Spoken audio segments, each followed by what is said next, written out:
Selamat datang di channel YouTube saya, Informan A1. Saya sangat senang bisa berbagi konten-konten menarik dengan Anda semua. Di sini, Anda akan menemukan video-video yang berkaitan dengan topik-topik yang saya minati, seperti dunia intelijen atau spionase. Saya berharap video-video ini dapat menghibur, menginspirasi, dan memberikan nilai tambah bagi kehidupan Anda. Terima kasih telah berkunjung ke channel YouTube saya. Jangan lupa untuk subscribe dan aktifkan lonceng notifikasi agar tidak ketinggalan video terbaru dari saya. Pada kesempatan kali ini saya ingin membagikan kisah tokoh intelijen dunia, Matahari. Mari kita simak.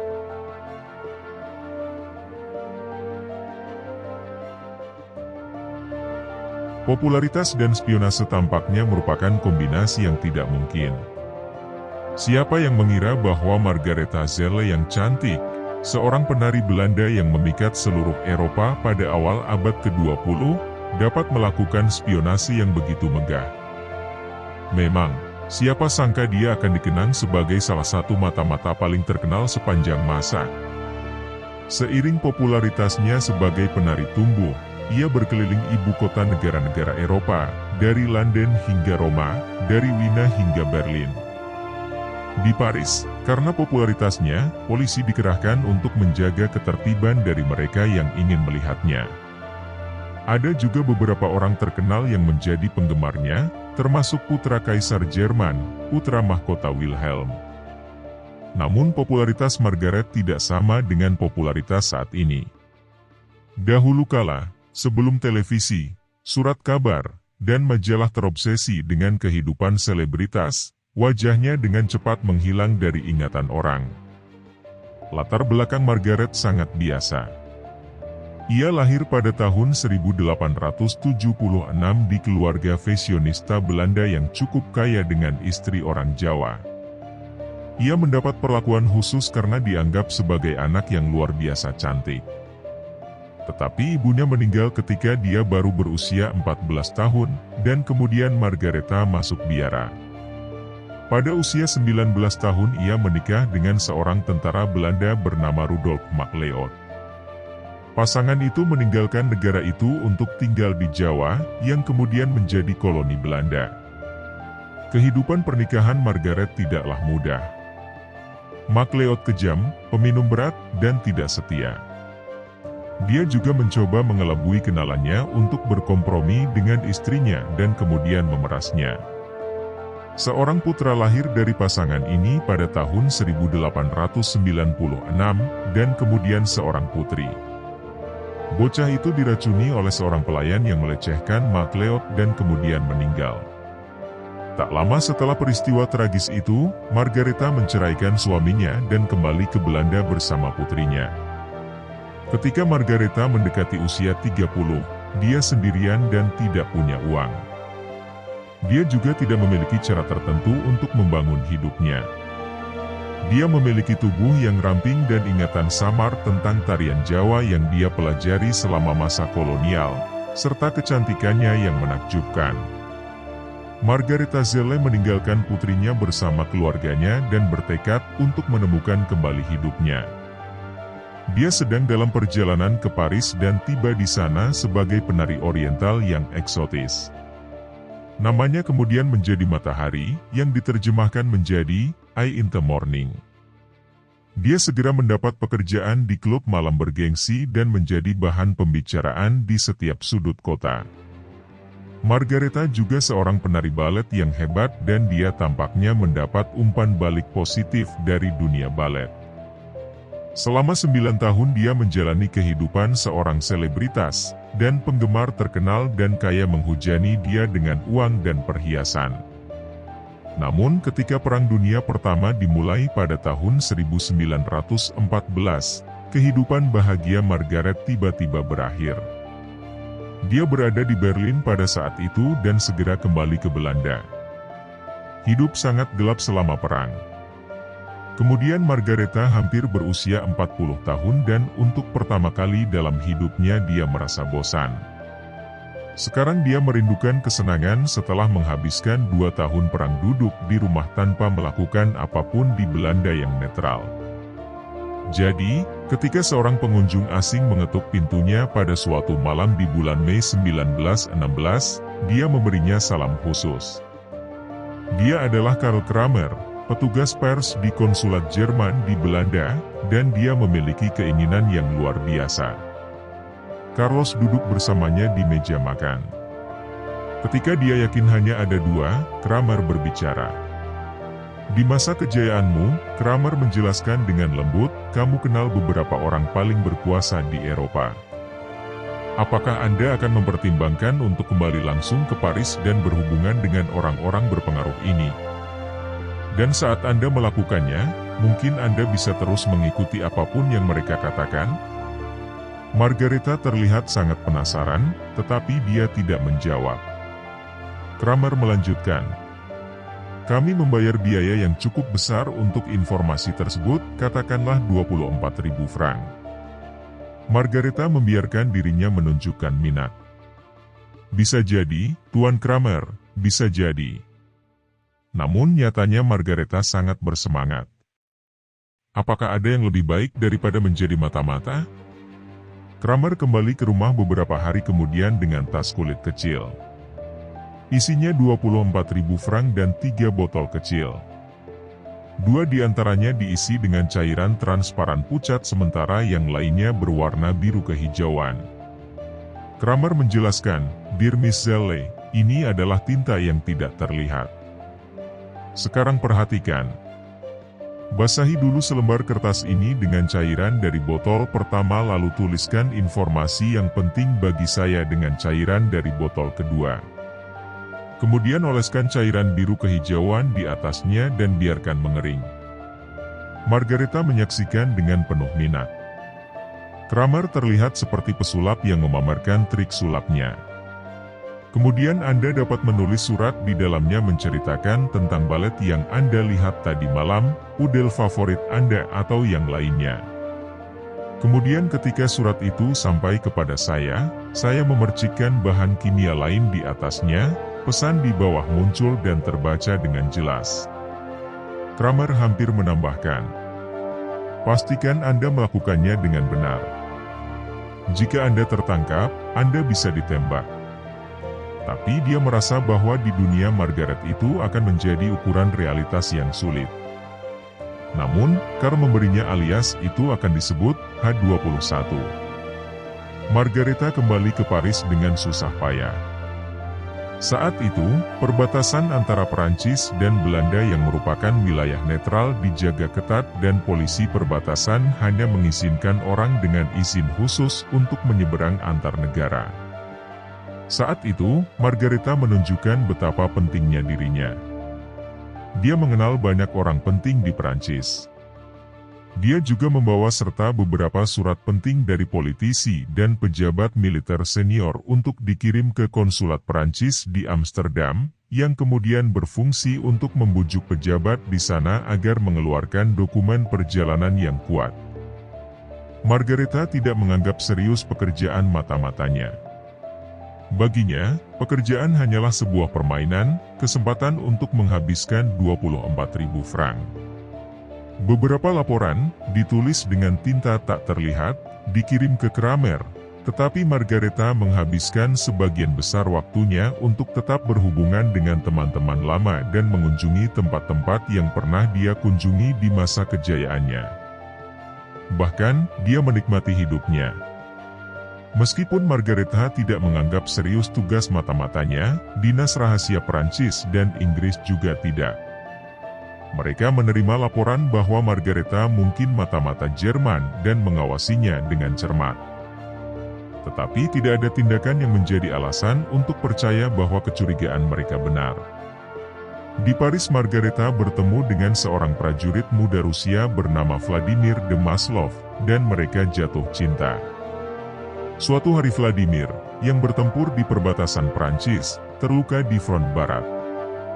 Margareta sangat ingin bertemu dengannya, tetapi Vladimir dibawa ke rumah sakit dekat garis depan, yang tertutup untuk warga sipil. Margaretha segera menemui Menteri Peperangan untuk meminta izin menemui temannya. Sesampainya di sana, dia harus berbaris di pintu pertama yang dia tuju. Di depannya duduk seorang petugas dengan meja besar, yang tampaknya milik seorang pejabat penting, dan Margaretha mulai menjelaskan tujuan kunjungannya. Margaretha tidak tahu bahwa gedung Kementerian Pertahanan juga merupakan markas dinas keamanan Perancis. Dia menemukan dengan perasaan tidak enak bahwa dia sedang duduk di seberang Kapten Georges Ladoux, Kepala Dinas Kontraintelijen Perancis, sebuah badan yang dibentuk untuk menyelidiki mata-mata asing. Dia tahu semua tentang Margaretha Zelle dan menyadari kemungkinan bahwa Margaretha adalah seorang mata-mata. Margaretha ada di sini sekarang, tepat di depannya, mengatakan dia ingin mengunjungi area terlarang. Itu beruntung. Dia mencoba untuk mengusirnya dan mengatakan dia akan segera memberikan surat izin. Ketika Margaretha pergi, dia langsung menelepon dua agennya dan menyuruh mereka untuk mengikutinya dan mengawasi Margaretha. Tentu saja, Margaretha hanya meminta izin dari Vladimir. Agen Ladoux tidak menemukan sesuatu yang mencurigakan untuk dilaporkan. Jadi, setelah kembali, Ladoux memanggil Margaret ke kantor.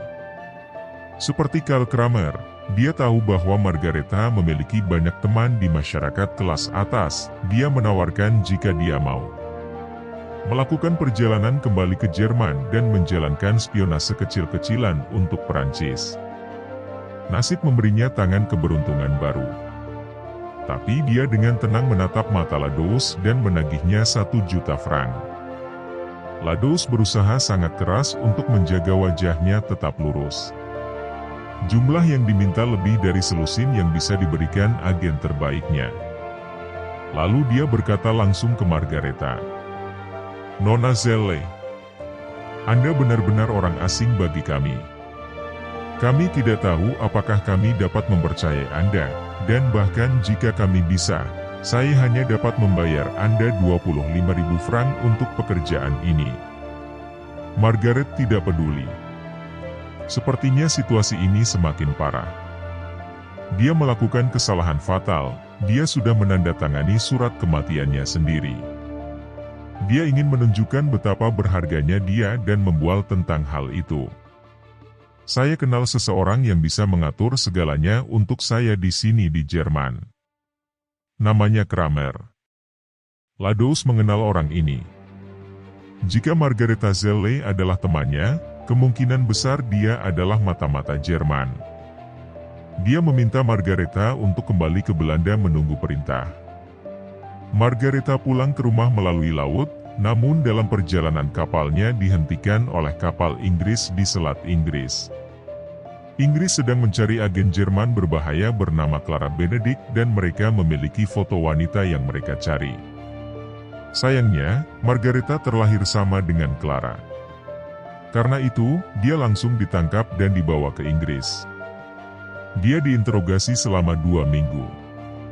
Setelah berhari-hari dengan suara keras dan situasi canggung, Margaretha akhirnya meyakinkan Inggris bahwa dia adalah matahari dan bukan Clara Benedict. Meskipun demikian, dia tidak dibebaskan. Interrogatornya, Sir Basil Thomas, mengatakan kepadanya, "Saya ingin membebaskan Anda, tetapi sesuatu yang mencurigakan telah terjadi. Kami telah dihubungi oleh orang-orang di Belanda, mereka mengatakan bahwa Nyonya Zelle atau Matahari dicurigai sebagai agen Jerman." Sampul Margaret tampaknya hampir terbuka. Dia berpikir dengan santai dan kemudian berseru, "Saya bukan agen Jerman. Saya bekerja untuk Kapten Ladoux di Paris."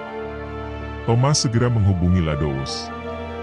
"Saya tidak pernah mendengar tentang dia," adalah jawaban yang mengejutkan. Ladoux benar-benar tidak mau mengakui bahwa dia telah meminta Margaretha untuk memata-matai kepentingan Perancis.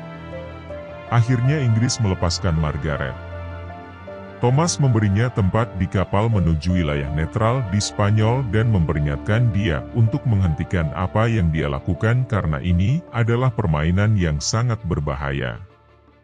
Namun ternyata perjalanan Margareta ke Spanyol adalah pilihan yang salah. Madrid adalah kota yang penuh dengan mata-mata dari berbagai negara. Margareta menjadi miskin lagi, dia tidak punya 1 sen pun, tapi kali ini dia berada di negara asing. Dia memutuskan untuk bekerja keras dan melakukan pekerjaan spionase dengan serius. Tidak yakin apakah dia bekerja untuk Prancis atau Jerman, Margareta memutuskan untuk memata-matai kedua belah pihak. Namun, dia berpendapat bahwa mereka telah melakukan sesuatu yang bodoh untuk menyuruhnya melakukan hal yang sama. Dia melaporkan ke Prancis bahwa seorang agen Jerman telah mendarat di pantai Maroko. Kepada pihak Jerman ia menyampaikan kabar tentang rencana penyerangan pasukan Prancis dan Inggris. Tetapi semua informasi itu tidak relevan, dan satu-satunya informasi yang diyakini oleh masing-masing pihak adalah informasi yang sudah diketahui oleh pihak lain. Dinas Rahasia Prancis dan Jerman mencoba mengujinya dan hampir yakin bahwa dia bekerja untuk kedua belah pihak. Akhirnya Jerman kehilangan kesabaran. Mereka membuang 24.000 franc dan itu sudah cukup. Mereka dengan sengaja membocorkan informasi kepada Perancis untuk memperkuat keyakinan mereka bahwa Margareta juga bekerja untuk Perancis. Margareta diundang ke Paris. Sesampainya di sana dia langsung ditangkap dan kemudian dibawa ke intelijen Perancis untuk menghadap Kapten Bouchardon untuk wawancara lagi. Bouchardon berharap bisa melihat kecantikan legendaris itu lagi, tetapi terkejut melihat matahari lelah dan kurus. Margareta mungkin lelah, tapi dia tidak mau menyerah begitu saja. Saat mereka berbicara, dia menyangkal semuanya. Dengan panik dia mencoba menjelaskan kontraknya dengan Dinas Rahasia Jerman. Dia bahkan mencoba menipu dengan mengklaim bahwa pembayaran 24.000 franc adalah kompensasi atas beberapa pakaian bulu yang dia tinggalkan di Berlin. Bouchardon memandang Margareta Zelle dan menarik napas dalam-dalam. Dia mengingatnya sebagai penari eksotis yang terkenal di Paris sebelum perang. Bagaimana dia berubah? Jelas bahwa dia tidak lagi memiliki kecantikan eksotis yang mengejutkan dunia, tetapi dia tetap seorang wanita yang penuh pesona, dan Bouchardon tidak kebal terhadap pesonanya. Bouchardon menyadari bahwa segala sesuatu tentang Margareta menunjukkan bahwa dia hanyalah seorang amatir yang bingung. Informasi apapun yang diteruskan ke Jerman dapat dianggap tidak berguna, dan dia juga bekerja untuk Prancis. Di lain waktu mereka mungkin akan mengirimnya kembali ke Belanda dengan peringatan keras untuk tidak kembali ke Paris. Tetapi perang memburuk di pihak Prancis. Jutaan orang terbunuh dan orang membutuhkan seseorang untuk dikorbankan. Mereka mengatakan ada mata-mata di mana-mana. Maka diperlukan contoh. Oleh karena itu diputuskan untuk mengadili Margareta sebagai mata-mata kejahatan yang layak dihukum mati. Pada 24 Juli 1917, Margareta Zelle muncul di hadapan pengadilan militer tertutup. Sebuah proses untuk menentukan nasib hidupnya. Pengacaranya, pengagum lama yang tidak percaya dia adalah pengkhianat Prancis, berharap untuk beralih ke masa lalunya sebagai saksi dengan karakter yang cukup untuk membelanya. Tapi semua orang tampaknya telah berbalik melawan dia. Tidak ada yang mau dikenal publik sebagai teman wanita yang dikenal sebagai mata-mata Jerman yang berbahaya. Prosesnya berjalan buruk sejak awal, meskipun Margareta berusaha dengan berani untuk membela diri. Seperti halnya Bouchard, dia mencoba memeras kwitansi dari pihak Jerman sebagai kompensasi atas kehilangan harta atau sumbangan dari penggemar. Segalanya tampak semakin tidak masuk akal. Yang juga tidak masuk akal adalah fakta bahwa jaksa menggambarkan Margareta sebagai salah satu mata-mata terbesar abad ini, dan bahwa dia bertanggung jawab atas kematian puluhan ribu tentara. Margareta mendengarkan permintaan itu dengan penuh perhatian. Tetapi ketika jaksa mengungkap nama kode Jerman rahasianya H21, kekuatan dan ketenangannya hancur. Dia panik dan seluruh tubuhnya gemetar. Seluruh proses memakan waktu kurang dari 2 hari. Margaretha dinyatakan bersalah atas spionase terhadap Prancis dan dijatuhi hukuman mati. Margaretha sangat kesal, dia masih tidak percaya, kehidupannya yang dulu indah kini menjadi sangat buruk. Itu tidak mungkin. Tidak mungkin, dia mengulang kata-kata itu berulang kali. Margaretha menyaksikan dari jendela selnya saat musim panas berganti menjadi musim gugur. Bandingnya ditolak dan hari ini adalah tanggal eksekusinya, 15 Oktober. Dia dibawa ke Vincennes, sebuah bangunan besar di pinggiran Paris, di mana dia menunggu regu tembak. Margaretha tidur nyenyak malam sebelumnya, dan Kapten Bouchardon membangunkannya pada pukul 4 pagi. Di selnya ada 2 biarawati. Tidak mungkin, katanya kepada mereka lagi. Kemudian dia melanjutkan, jangan khawatir, saudari. Saya tahu bagaimana meninggalkan dunia ini. Dia memutuskan untuk meninggalkan dunia ini karena dia hidup dengan segala macam kemewahan. Dia membuat gaun mewah, sepasang sepatu bagus, syal, topi, dan sarung tangan panjang. Dia terlihat sangat tenang. Kenapa kamu punya kebiasaan mengeksekusi orang saat fajar? Katanya kepada kedua biawati itu. Eksekusi sore adalah hal biasa di India dan negara lain. Saya ingin pergi ke Vincennes sekitar jam 3 setelah makan siang yang enak. Margaretha memiliki 2 jam terakhir hidupnya di belakangnya. Bertekad, dia keluar dari mobil yang membawanya ke Vincennes. Penuh keyakinan, ia pun menghampiri kepala regu tembak. Dia menolak untuk dibutakan dan tidak ingin diikat pada tiang pancang selama eksekusinya. Semuanya berjalan sangat cepat. 12 tembakan terdengar dan dia jatuh ke tanah.